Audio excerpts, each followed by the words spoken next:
আমার সাথে করেছে, আমি তো আপনার কেউ না, এই জন্য আপনার কিছু মনে হয় না। এই জন্য ধৈর্যের বাইরে চলে গিয়েছিল আমার মনে হয় আল্লাহ।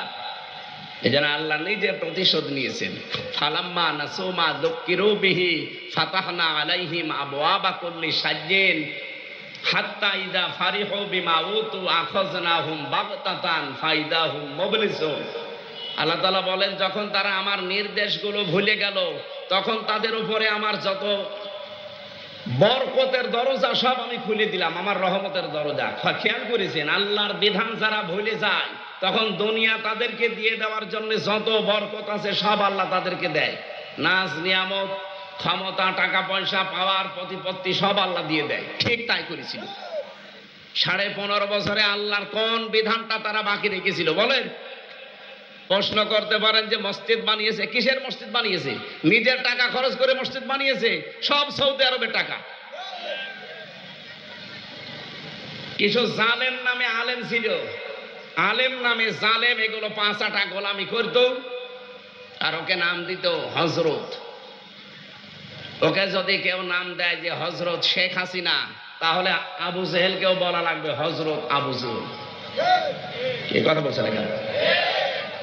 আপনি হাসিনাকে যদি হজরত বলতে পারেন, তে কি হয়েছে? আবু জেহেলের কি হয়েছে? এগুলো দালালি করা, চামচামি করা ছাড়া কিচ্ছু না। এত বড় জালেমকে যারা হজরত বলতে পারে, কওমি জননী বলতে পারে, ওরা কি মানুষ? মানুষের বাইরে চলে গিয়েছিল এই মানুষগুলো। আল্লাহ তাআলা বলেন, হঠাৎ করে যখন তারা আনন্দকৃত, আমার দানকৃত বস্তু পেয়ে আনন্দে আছে, তখন আমি নিজে তাদেরকে ধরলাম। আখাযনাহুম, এর ফাইল কর্তা আল্লাহ নিজে।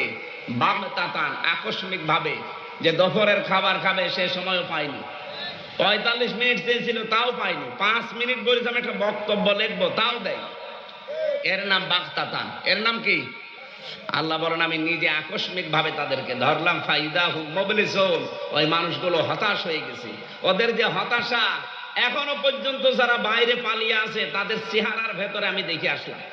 সিঙ্গাপুরে যেই হোটেলে উঠেছিলাম, মালয়েশিয়া, থাইল্যান্ডে যেই হোটেলে উঠি, দেখি নিচে 2 জন বসে চা খাচ্ছে। কে গো এখানে? তো হুজুর আমরা আগেই পালিয়েছি। আগে পালিয়েছেন কেন? এই দেশে যে আপনার সাহেব পাড়া আছে, ওখানে থাকবেন না? ওখানে থেকে মায়ের খাবো।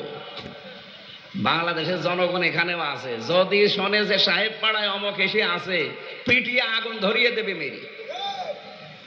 কি করলেন? টাকা পয়সা গুলো পাচার করে নিজেও এখন থাকতে পারেন না, হোটেলে থেকে মরেন। আর চেহারার ভেতরে কি হতাশা! আল্লাহ যে বললেন ফাইদাহুম মুবলিসুন, 100 ভাগে আয়াতটা তাদের উপরে কার্যকর। ফাকুতিয়া দাবিরুল কওমিল্লাযিনা যালামু, আল্লাহ বলেন জালেমদের শিকড় কাটা হয়ে গেছে। কেটেছে কে? না না, আপনি আলেম। এই এখানে হুজুর বসে আছে না? কতিয়া, এটা মজুল, এর ফাইল জানা আছে? কতিয়া মজুল, এর